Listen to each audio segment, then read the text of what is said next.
Good morning, Trump's family. Have a good day and God bless you. Thank you for always watching and subscribing to the channel. Alright, without further ado, let's get into the news. And over the weekend in an NFL game, the Eagles were playing the Dallas Cowboys, and they thought it'd be a great idea to try it out the most popular First Lady of all time, Jill Biden. Well, at least she wasn't wearing a dress cut out of a couch. However, she thought she was going to receive a welcome that was befitting of someone who received the most votes ever for a politician, right at 1 trillion votes for the most popular president of all time. Right. That didn't go exactly to plan. I saw some stories earlier just over the weekend, right after this had taken place. And this is why it's a Tuesday, not a Monday. It's because of videos that were showing that she was being booed, and that there were chants of F Joe Biden. While the video's out there, I just could not hear it. So I didn't want to run with the video. While our good friend over here, Clam with a point. Overall here on Twitter, help find a video that actually shows or allows you to listen to the booing of what was going on down the field, because of the speakers were so loud. Playing was the Eagles Fly High, or something, whatever their stupid chain is that they sing over there. Sorry if you're a Philadelphia Eagles fan, I just don't watch much football. But what happened is that down on the field where the cameras were rolling, you couldn't hear it. But once you were up in the stands, you can actually hear that people booing Jill Biden. As she was on the field, it's hilarious. As her, I'm sure she was furious after she got off stage, and probably complained to the Secret Service, and whatever Democrat pried the owner of the stadium. How dare you say? Anyway, we're gonna go ahead and take a listen to that video here in just a moment. So let's go and take a look. Listen to this. Again, coming to us from our good friend over here on Twitter. Mr. Cooper, Mr. Clown Popper here says, I didn't believe the other video of Eagles game showing F Joe Biden chants it wouldn't be heard overstating the speakers with Fly Eagles Fly plane. This video though shows 100% proof as she put on the jumbo as she's put on to the Jumbotron. Let's take a listen. It's 5 seconds. So real quick. I'll play it twice for you guys. You're all the boos, and she was on the Jumbotron there. They were booing her. They're Brunner because they know how absolutely garbage this regime is. They know how much of a garbage person Joe Biden has been leading this nation. Right now, along with his communists who are in charge, the Democrat Party who's in charge of Congress, as they've been leading us to the highest inflation over 40 years, the highest energy prices, gas prices, and open border, and just the economy crashing all around us as we're deep into a recession. We're about 4 or 5 months into a recession. As they continue to say, we're not. As we head to a depression, people understand what's going on. They know the money in their pocket. They know they probably can't afford that second pint there at the stadium. Because of how expensive it's probably like $10 for a beer there at that stadium. Sure. Again, I don't go to football games very often. And so I have no idea.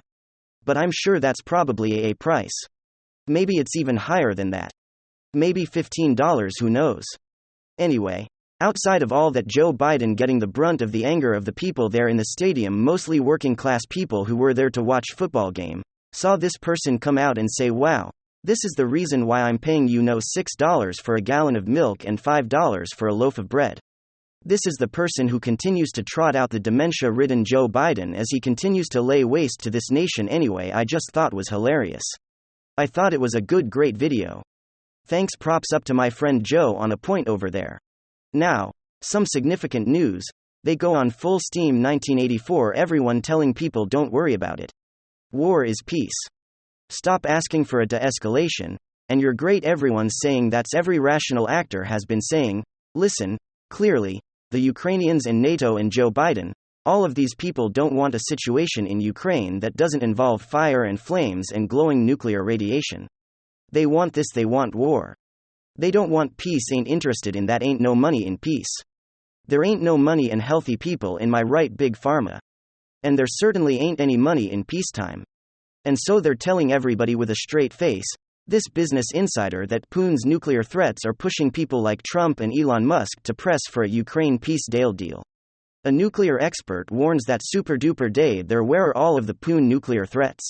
Were those that, by the way, because the intelligence community is telling everybody that we don't have any. All of this rhetoric that Joe Biden is spitting out of his goofball dimension mouth doesn't have any type of. There are no receipts. There are no communicates. There are no dossiers. where Putin is talking about unleashing a localized low-yield nuclear weapon on Ukraine. Why would he even do it? Doesn't need to do that. He doesn't need. He could just send in hypersonic missiles. There is no need for him to light off a nuke. And of course, Joe Biden keeps running his mouth in that direction. He runs his mouth in that direction to fear-monger a bunch of left-wing nut jobs, which is mind-blowing, by the way. The same people who are screaming that Donald Trump laterally go to get us into World War III are now throwing money. Joe Biden is fundraising off of Putin nuking Ukraine. So he tells all of these donors at these $12,000 a plate dinners that he's holding, because he can't go and hold an actual rally, but he'll go get money from a bunch of lizard people. Goofball I pull. It's got to do because Putin is going to duke your gravy as Givey buddy. Okay. That's so weird thing to fundraise off, considering you were supposed to be the one to keep us out of. I thought you were one of the adults. You're definitely an adult in diapers, but the adult back in the room that was gonna keep us out of World War III, fundraising off of it. And you don't want peace deals in Ukraine. And so there is no actual. They haven't captured any communications. They don't have any information. There are no leads that Putin is gonna light off a nuke. Biden's just running his mouth talking about it. And the news media is picking it up and spouting it out there because they get clicks and views when they talk about nukes going off, but there is no imminent threat of nukes again. The Pentagon is not even on our site is saying this. But here's these people. Here's Business Insider. Here's the Beltway. Here's the mainstream media apparatus. I'm sure big tech, by the way. You won't be able to say that Putin is not nuking anything on big day. You'll get banned. And they're screaming. Oh, my God, says. Putin's nuclear threats are pushing people like Trump and Elon Musk to press for Ukraine peace deal. Nobody wants World War III except for the Cheneys and the Bushes and the Obamas and the Clintons and the Bidens and the Hala Burtons. Nobody wants World War III. And now if you go out and voice that you don't want World War III, you're now considered, you're going to get us into a nuclear war by asking for peace. Holy balls. This was written by a dipshit over here, Charles R. Davis, with probably a straight face, but I doubt it. Growing fear of nuclear war has prompted calls for immediate settlement to the end of the war Ukraine. It's not so much the growing fear of nuclear I'm not worried about being note. I'm worried about you guys false flagging a nuke. I'm worried about you guys instigating an escalation over the Ukraine situation. Could have been solved before any type of kinetic action if you would have just told us, Alinsky. Listen, you need to keep your cross-dressing localized to Ukraine. You can't cross-dress on the NATO. You can't, we're not gonna allow it. You can't be a NATO. Sorry. That's kind of the deal that we made with Russia. So you won't be joining NATO. We won't be putting nukes in Ukraine. Sorry, bro. We'd be more than happy to fund all of your cross-dressing colleges, and man-made makeup. Pink thing, I should probably get some man-made makeup. Well, we'd be more than happy to fund all of that, but we just can't have you in NATO. Sorry. It's just one of those things where we were against Russia, putting missiles in Cuba for the same exact reasons. So we'd be gigantic hypocrites to be fine doing that to Russia now. But no, they don't want to do that.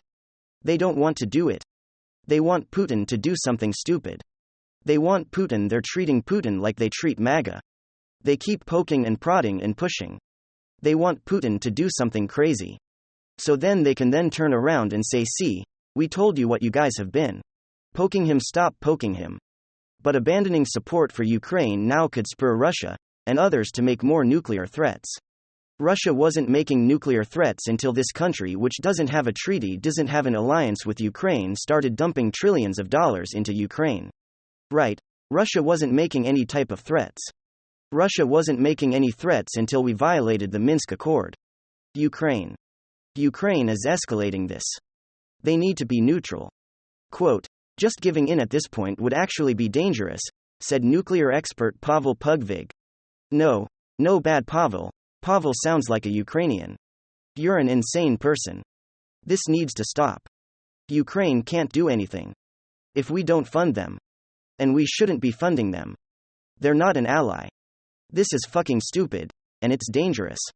And now we're at such a ridiculous stupid space in this, that the newsprint media, the good old-fashioned lapdog, we love war media, is telling everybody that asking and demanding, and trying to move the discussion towards peace is actually going to cause nuclear war. Now I think pushing and prodding and blowing up Russia's critical infrastructure. I think that's probably what's gonna lead us to nuclear war, and we see you shitbags. Any of my friends, Business Insider. Most of these people don't want peace, and they don't want you to talk about peace. So start making the memes about peace, I guess. Thanks so much for watching the Wii Sports. I gotta get to the date on these lunatics, these suicidal monsters, and then, let's talk a little bit more about the truth of what's going on.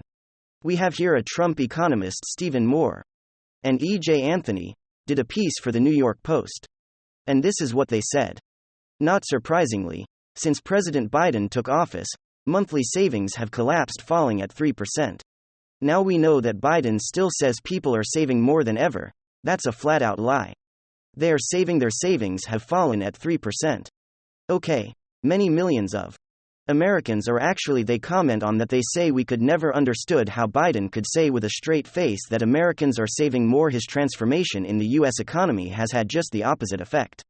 Many millions of Americans who are living paycheck to paycheck just don't have the money after paying the inflated bills to save much. But to add insult to injury, even what has already been saved and invested by older Americans over the past years, or even over several decades, has been erased from these accounts, thanks to the fief of inflation, but not just inflation. Let me share another article with you. That shows that there has been a wipeout. I do this sometimes, folks, forgive me. Meant to show you another article and ended up closing the article instead. But this other article was talking about how the value of 401ks and retirement has been pummeled over the last couple years. So you add inflation and the inability to save more in the asset, so an inflation obviously robbing us of our savings, and then investments also dropping. Thank you very much. WWG1WGA. Give me your thoughts below and